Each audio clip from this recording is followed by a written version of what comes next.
Allez, on passe au sport à 6h06 sur Europe 1. L'AS Cannes, promu en National 2, vient de passer sous pavillon américain. Un rachat du club français effectué par le producteur américain de cinéma Dan Friedkin. Dernier exemple en date qui illustre donc la multipropriété des clubs. Presque une nouvelle norme avec près de 200 clubs de football concernés. Un chiffre qui a été multiplié par 10 en quelques années et qui n'arrête pas de croître. Des choix qui répondent à une logique sportive et avant tout économique. Aurélien Fleureau.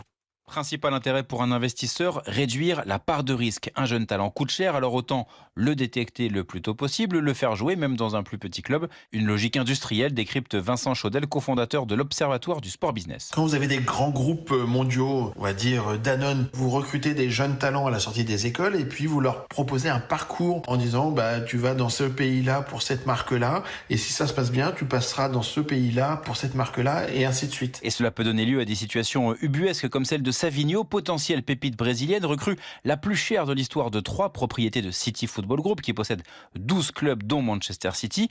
Il a aussitôt été prêté dans une meilleure équipe. Il ne jouera probablement jamais dans l'aube, mais s'il devient très fort, il pourrait facilement atterrir chez les champions d'Angleterre. Autre scénario problématique avec la multipropriété, le Milan AC et Toulouse risquent de se retrouver dans la même compétition européenne la saison prochaine. Problème, c'est interdit. Résultat, le propriétaire américain, Redbird Capital, est en train de se désengager du TFC.